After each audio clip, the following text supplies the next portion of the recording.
Gimana, ada yang perlu saya bantu? Ini Pak, saya ada tugas CGP Iya. tentang tugas demonstrasi konseptual, yaitu tentang modul 3.1, yaitu tentang pengambilan keputusan berbasis nilai kebijakan sebagai seorang pemimpin. Mungkin itu yang akan saya tanyakan. Sebelum menanyakan, gimana kabar Bapak nih?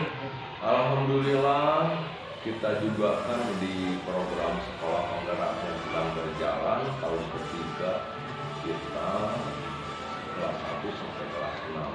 Kemudian saya bahagia juga ada guru-guru penggerak yang sedang belajar seperti Pak Agus ini, mudah-mudahan segera lulus ya dengan baik ya. Amin, amin, amin. Terima kasih Pak doa dan dorongannya. Iya, iya. Mungkin ada beberapa hal yang perlu saya sampaikan atau memberikan pertanyaan mungkin Pak, ini ya, sebagai sharing atau sebagai motivasi saya nanti ke depannya. Mungkin di sini saya akan menanyakan bagaimana sih Bapak, kan sekarang Bapak ini sudah sudah bergelut atau sudah berpengalaman atau bidang kepala sekolah. Nah, tahun 2012 Bapak saya 2012 katanya jadi kepala sekolah. Alhamdulillah. Di sisi lain kan Bapak ada banyak kendala atau kasus-kasus yang dihadapi. Pasti. Mudah-mudahan saya akan memberikan motivasi dengan wawancara atau memberikan pertanyaan kepada Bapak. Siap. Ini Pak, untuk pertanyaan yang pertama, bagaimana selama ini Bapak mengidentifikasi kasus-kasus yang merupakan dilema etika atau bujukan moral ini Pak? Ya, jadi gini, untuk Bapak pribadi, alhamdulillah dengan adanya guru penggerak ya, dari modul-modul yang dipelajarinya, Bapak juga jadi tambah pintar. Artinya tambah pintar itu, kalau dulu saya mungkin mengatasi kasus-kasus atau masalah-masalah itu hanya dengan keilmuan yang saya punya, hari ini saya bisa bertambah, termasuk dalam mengatasi kasus-kasus. Tentu saja di sekolah itu ada saja ya kasusnya yang merupakan dilema etika, itu ada saja merasa benar dengan yang merasa benar. Nah, ini perlu diluruskan. Kemudian ada lagi rada mending kalau kasus yang merasa benar dengan ada yang salah. Namun sebagai kepala sekolah tentu saja harus bijak menanggapi hal ini. Harus bijak saya menanggapi atau mengidentifikasi masalah-masalah. Seperti gini contoh, saya kasih contoh. Di depan sekolah kita itu menjadi tampilan masyarakat membuang sampah. Oke?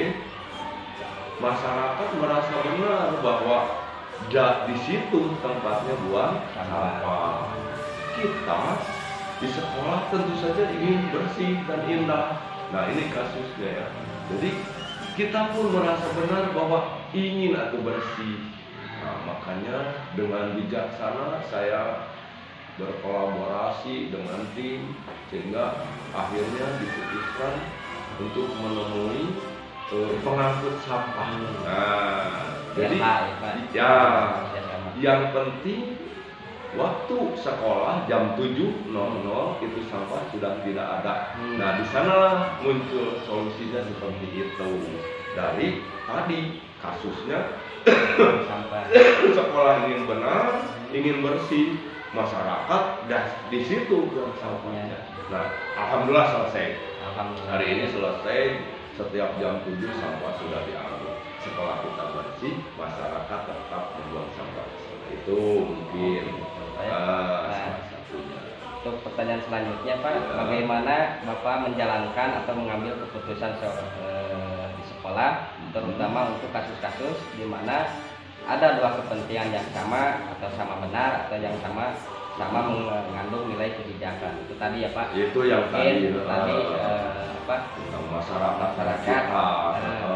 itu mengambil keputusannya. Terus apalagi ini langkah-langkah atau prosedur seperti apa yang bisa Bapak lakukan selama ini?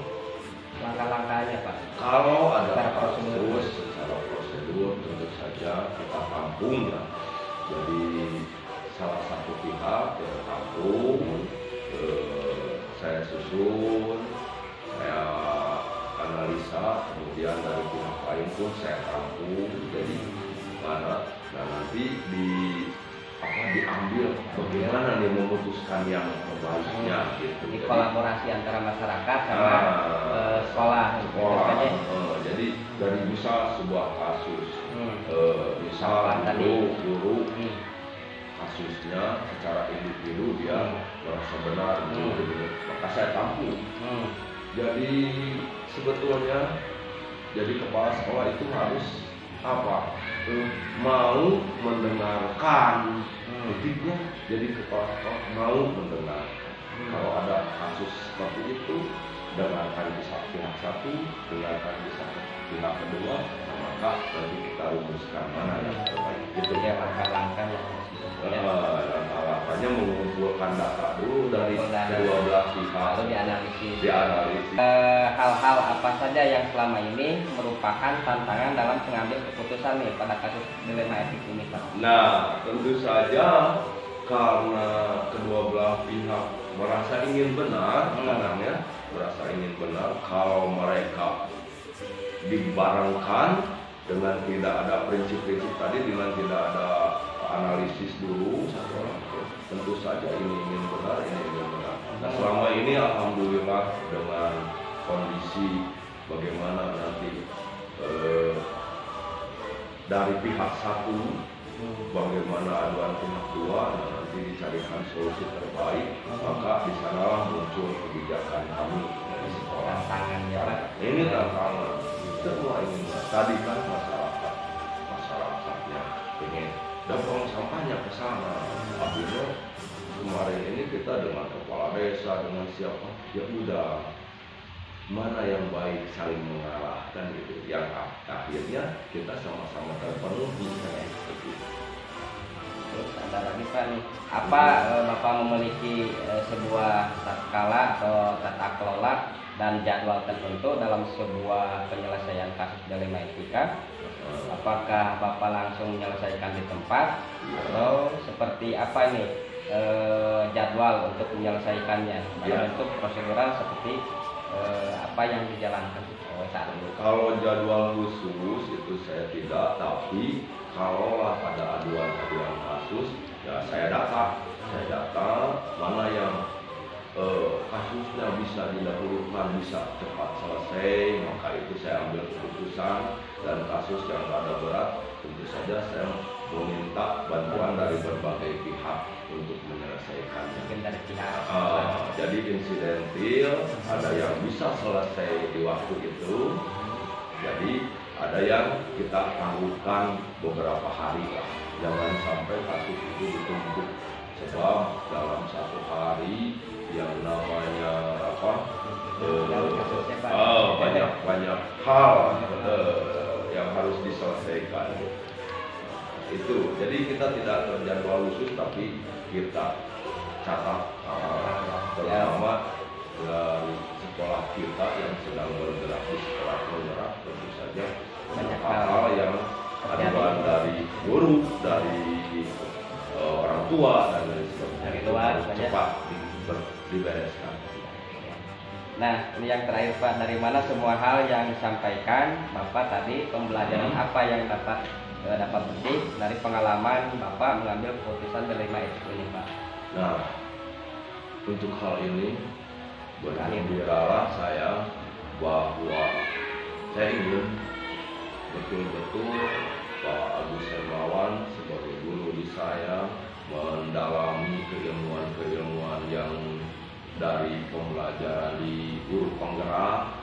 Itulah sebagai modal buat kita dalam hal apapun.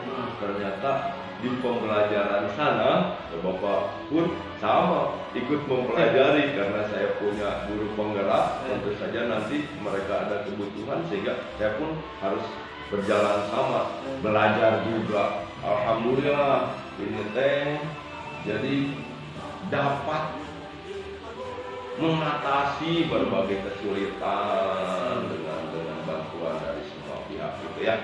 Itu mudah-mudahan sekolah kita menjadi sekolah panutan masyarakat. Amin. Yang nanti dapat terus berkibar sampai ke titik prestasi yang kita ingin. Amin. Mudah-mudahan saja itu sebagai motivasi saya untuk kedepannya. Mudah-mudahan menjadi pengalaman, mungkin bukan pengalaman dari hal segi bicara hukum, tapi dengan prakteknya di lapangan. Yang penting begini, tadi sebagai kepala sekolah nanti kalau Pak Agus sudah jadi satu, mau mendengarkan keluhan dari kasus-kasus. Yang kedua, bersabarlah, mencoba kesabaran untuk menangani hal-hal tersebut. Sebab kalau tidak sabar nanti salah memutuskan. Nah ini yang disebut kebijakan kepala sekolah. Ada yang muncul dampaknya itu jadi hal-hal yang baik, ada yang muncul hal yang tidak baik, bapak mah adil dan lain sebagainya. Nah ini harus mengedepankan keadilan. Nah, begitu ya. Terima kasih Bapak Siap. Memberikan waktunya. Amin.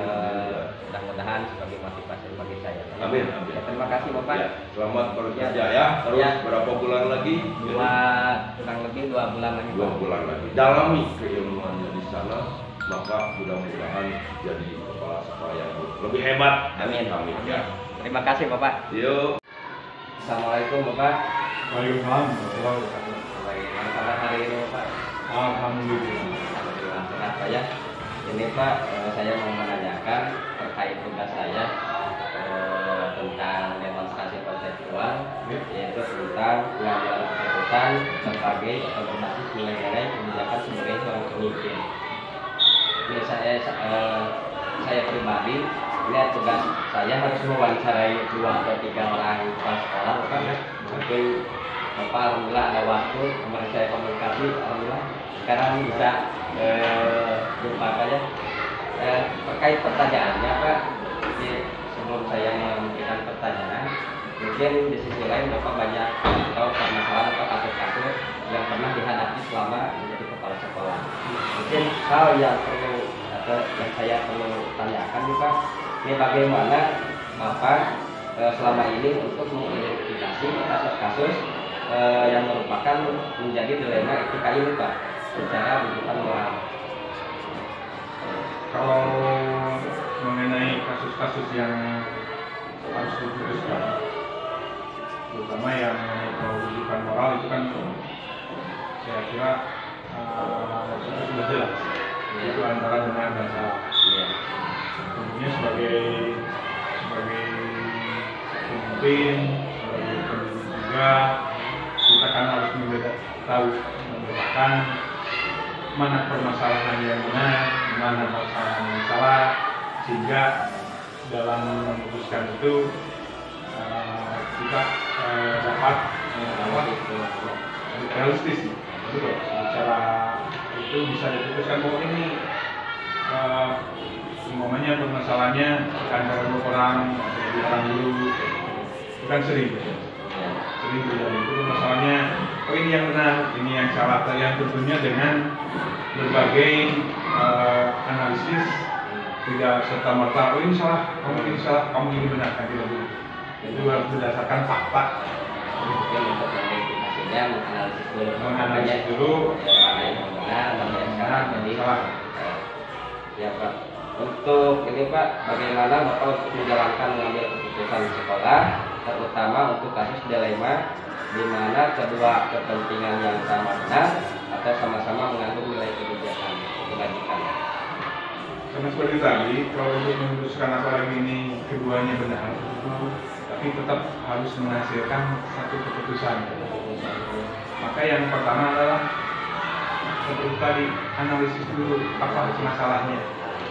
Terus siapa yang menjadi taruhlah yang bermasalah keduanya itu. Terus persoalannya apa? Jadi tetap kita menjadi fasilitator juga buat keduanya sehingga dapat menghasilkan solusi yang terbaik dan dapat dipertanggungjawabkan secara moral ataupun hukum. Mungkin pertanyaan selanjutnya Pak, ini langkah-langkah atau prosedur seperti apa yang Bapak bisa lakukan selama ini Pak? Langkah-langkahnya? Langkah-langkahnya tentunya sebelum mengambil keputusan, saya tentunya berkomunikasi dengan pihak-pihak atau stakeholder yang ada di sekolah untuk memutuskan permasalahan ini. Jadi tidak bisa diambil sendiri dulu, tapi tetap saya juga harus mendapat referensi-referensi dari orang-orang yang dapat dipercaya Pak, sehingga menghasilkan keputusan yang maksimal yang dapat diterima oleh kedua belah pihak. Ya. Mungkin pertanyaan selanjutnya Pak, hal-hal apa saja yang selama ini merupakan tantangan dalam mengambil keputusan dalam kasus jalinan etik? Tantangannya ya tentunya dari karakter orangnya. Karakter orang itu kan masing-masing dan masing-masing berbeda. Terus apalagi kalau berhubungan dengan masyarakat kan gitu.